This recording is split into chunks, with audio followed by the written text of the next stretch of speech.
আসসালামু আলাইকুম। আপনারা কেমন আছেন? আলহামদুলিল্লাহ, আমি ভালো আছি। ভালো থেকেই আপনাদের সামনে উপস্থিত হয়েছি। আমি মোহাম্মদ আজিজুল হক দুলাল। আজকে উপস্থিত হয়েছি, আপনাদের সাথে কথা দিয়েছিলাম 5 দিন বয়স থেকে 10 দিন বয়স পর্যন্ত একটা ভিডিও আপনাদের সামনে দেব, একটা ভিডিও আপলোড দেব। তো আজকে সেই উদ্দেশ্য নিয়ে আপনাদের সামনে উপস্থিত হয়েছি।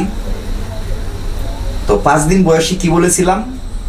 49 ডিগ্রি তাপমাত্রা পর্যন্ত আমি গিয়েছিলাম এবং বাচ্চাগুলি চেক দেওয়ার বিষয় নিয়ে আলাপ আলোচনা, আপনাদের 5 দিনের যে চেকটা দিতে হয় ওই চেক বিষয়ে নিয়ে আলাপ আলোচনা করেছিলাম। 6 দিন বয়সে বা 4 দিন বয়সে একটা কথা কইতে ভুলে গেছিলাম। 4 দিন বা 3 দিন বয়সে ওই ভিডিওতে একটা কথা কওয়ার ভুল ছিল, কম ছিল। ওই বিধায় আজকে ওই কথাটা বলে নিই। 3 দিন বা 4 দিন বয়সে আপনারা করবেন কি, এই যে আডিগুলি বানবেন বা ফুটলাগুলি বানবেন, 3 থেকে 4 দিন বয়সে একটু চেক করে দেখবেন ভিতরে ডিম ভাঙ্গা আছে কিনা। এটা কিন্তু থাকতে পারে, প্রথম অবস্থায় ভেঙে যায় ডিম। আবার 5 দিনের পরে ডিম ভাঙে না বললেই চলে, পরে আর ডিম ভাঙে না। এই কথাটাই বলার বাকি ছিল, ওই কথাটাও আমি বলে নিলাম প্রথম অবস্থা। তো এখন মূল পর্বে আসেন। মূল পর্বটা হইল কি, 5 দিনের দিনও 49 ডিগ্রি তাপমাত্রা আমরা গিয়েছিলাম। 49 ডিগ্রি তাপমাত্রা পর্যন্ত আমরা গিয়েছিলাম। এখন 6 দিনের দিনও কি করতে হবে? 51 ডিগ্রি তাপমাত্রা আপনাদের ডিমের করতে হবে বা রাখতে হবে। 51 ডিগ্রি তাপমাত্রা আপনাদের রাখতে হবে এবং 3 ঘন্টা পর পর ঘুরাইতে হবে। দিন রাত 24 ঘন্টাই, দিনের বেলাও ঘুরাইতে হবে 3 ঘন্টা পর পর, রাত্রের বেলাও ঘুরাইতে হবে 3 ঘন্টা পর পর। 51 ডিগ্রি তাপমাত্রা রাখতে হবে। এটা কতদিন বয়সে? 6 দিন বয়সে। 7 দিন বয়সে 53 ডিগ্রি তাপমাত্রা রাখতে হবে। 8 দিন বয়সে 55 ডিগ্রি তাপমাত্রা রাখতে হবে। 9 দিন বয়সে 57 ডিগ্রি তাপমাত্রা রাখতে হবে। 10 দিন বয়সে 60 ডিগ্রি আপনাদের তাপমাত্রা রাখতে হবে। 10 দিন বয়সে 60 ডিগ্রি তাপমাত্রা রাখতে হবে। এখানে কিন্তু আরো 1 ডিগ্রি বেড়ে গেছে। এর মানেটা কি জানেন? 10 দিন বয়সে যে 1 ডিগ্রি তাপমাত্রার বাড়ানোর কথা বললাম, এটার কারণটা কি জানেন? এটার কারণ কিন্তু দুটো। একটা কারণ হইল এই ডিমগুলিরে আবার বাহির করতে হবে। 10 দিনের সময় 60 ডিগ্রি তাপমাত্রা 59 ডিগ্রি হয়, কিন্তু আমি বললাম কি 60 ডিগ্রি রাখবেন। এর মানেটা কি দাঁড়াইলো জানেন? 10 দিনের দিনও ডিমগুলিরে আবার চেক দিতে হবে। অনেক সময় দেখা গেছে ব্রণটা হালকা আসছে। 5 দিনের সময় চেক যে দিছিলেন, ওই চেকের সময় দেখছেন যে ব্রণটা হালকা হালকা আসছে।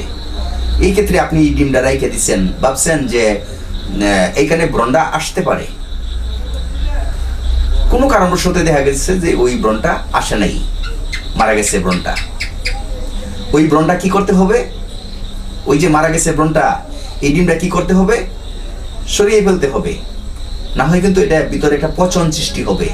এক পর্যায়ে এই ডিমটার ভিতরে গ্যাস হবে। ডিমটা পয়সা গিয়া ভিতরে পচবে, পচার পরে দেখা গেছে ভিতরে একটা গ্যাস হবে। গ্যাস হইয়া ওই সিলিন্ডারের ভিতরে এই ডিমটা ফুটে যাবে। গ্যাসে যখন চাপ দিবে, অটোমেটিকলি ডিমটা ফুটে যাবে। ফুটে গিয়ে একটা দুর্গন্ধের সৃষ্টি হবে। ওই বিধায় 10 দিনের দিনও 60 ডিগ্রি তাপমাত্রা করার পরে ডিমগুলিকে বাহির কইরা পরে করতে হবে কি, এই ডিমগুলি চেক দিতে হবে। যেগুলি ব্রণ আছে ওই 10 দিন বয়সের সময় কিন্তু একদম ক্লিয়ার চকচকে দেখা যাবে, ক্লিয়ার দেখা যাবে যে বাচ্চা যেগুলো হয়ে গেছে। আর যে বাচ্চা হয় নাই, এটি দেখবেন যে নানান রকমের সমস্যা পাওয়া যাইতেছে। গোল আকার ধারণ করে রয়েছে, অর্থাৎ রিং হয়ে গেছে। এটারে আমরা বলি রিং হয়ে গেছে, গোল আকার ধারণ করছে। অনেক সময় ব্রণ দইরা সাইরা দিচ্ছে, বাচ্চাগুলি লড়াচড়া করে না, বা যেদিকেই ঘুরান দেওয়া যায় এভাবে ঘুরান দিলে যেদিকেই ঘুরান দেওয়া যায় ওই দিকেই ঘুরে। অনেক ডিম দেখা গেছে কালো হয়ে গেছে। কালো হয়ে গেছে মানে ডিমটা ভিতরে পচন ধরে লেছে অলরেডি। এখন বলতে পারেন যে পছন্দ হবে কেন? সুস্থ সুন্দর ভালো ডিম তো আমি বসাইছি।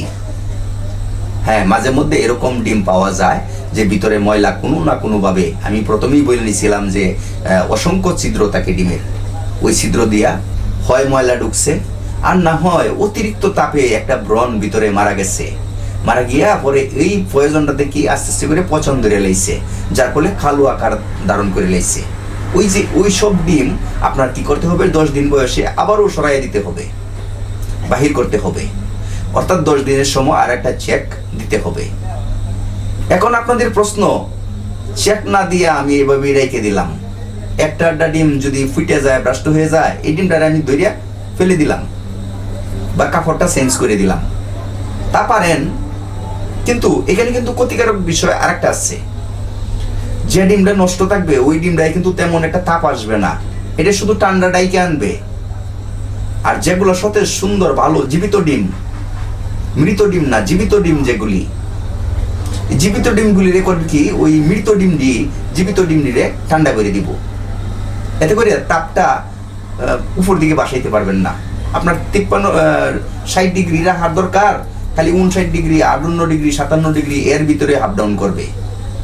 আর সবগুলি ডিমে যদি একুরেট থাকে, সুস্থ সুন্দর ভালো থাকে, তাহলে কি হবে, খালি তাপটা বাড়তির দিকে থাকবে, তাপটা অটোমেটিক্যালি বাড়তির দিকে থাকবে। আপনার খালি কাজ হইলো কমায়া রাখা, আর ডিমগুলির তাপ খালি বাড়বে। যদি সবগুলি জীবিত ডিম থাকে, আর যদি মৃত ডিম থাকে, তাহলে তাপগুলি একটা মৃত ডিমে 10টা জীবিত ডিমের তাপ শোষণ করতে পারে। ওই জন্য মৃত ডিমগুলি ওই ফুটলা থেকে সরাই দিতে হবে, আবার নতুন করে বইনে 35টা বা 40টা করে আড়ি বাইন্দে আবার সিলিন্ডারের ভিতরে দিতে হবে। 10 দিন বয়সে এরকম একটা চেক দিতে হবে। তো 10 দিন বয়সে একটা চেক দিতে হবে, 5 দিন বয়সে একটা চেক দিতে হবে। তো 10 দিন বয়সে কত ডিগ্রি লাগাত আমরা গেলাম, 60 ডিগ্রি লাগাত গেলাম। লাস্ট পজিশনে কিন্তু 100 ডিগ্রির মাধ্যমে যাইতে হবে আমাদের।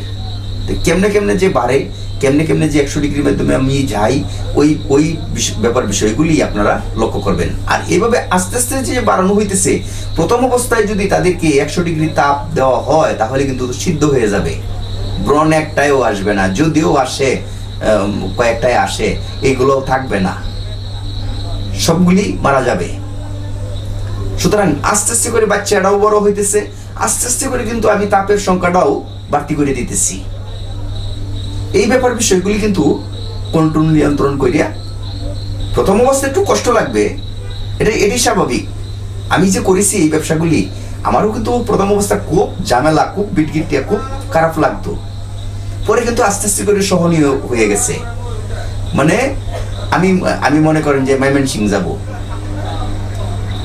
নান্দাইল দিয়েও যাওয়া যাবে, আবার 18 বাড়ি দিয়ে ঈশ্বরগঞ্জ যদি ঘুরিয়েও যাওয়া যাবে, মানে 2টা রাস্তা দিয়ে যাওয়া যাবে। একটা রাস্তা দিয়ে ঘুরিয়ে যেতে হবে, আপনাদের কিন্তু ঘুরিয়ে যেতে হবে। আপনারা যে নতুন বুঝতেছেন না, কমন মাইনা আস্তে আস্তে করে ঘুরিয়ে যাইতে হইতেছে। আর যখন জানা হয়ে যাবে, তখন সহজ রাস্তায় কোনাকুনি ভাবে, মানে যে দিক দিয়ে রাস্তা কম হবে সেই দিক দিয়ে আপনি চলে যাবেন। তো প্রথম অবস্থায় একটু বিরক্তই লাগবে, যেহেতু বোঝা জানা নাই। যখন 1-2টা ব্রিজ বাহির হয়ে যাবে, তখন আর তেমন কোনো বিরক্ত লাগবে না, সবকিছুই অটোমেটিকলি বুঝে যাবেন। তো 5 দিন বয়স পর্যন্ত তো একটা ভিডিও দিয়েছিলাম, আজকে 5 দিন থেকে 10 দিন বয়সের একটা ভিডিও দিলাম। এমনিভাবেই আস্তে আস্তে করিয়া, অল্প অল্প করিয়া, স্টেপ বাই স্টেপ আপনাদের সামনে ভিডিও আমি দিয়ে যাব। অল্প অল্প করে ফলো করবেন। আর সবগুলি একদিনে বলাও মোটামুটি মুশকিল, এবং বুঝে নেওয়াটাও মোটামুটি, স্মরণ রাখাটাও মোটামুটি, নতুন অবস্থা যেহেতু স্মরণ রাখাটাও মোটামুটি একটা কঠিন ব্যাপার বিষয়। ওই বিদায় আজকে 10 দিন বয়স পর্যন্তই সমাপ্ত করলাম। আপনারা সুস্থ থাকেন, সুন্দর থাকেন, ভালো থাকেন, এই প্রত্যাশা রেখে আজকের মতো আপনাদের কাছ থেকে বিদায় নিলাম। আল্লাহ হাফেজ।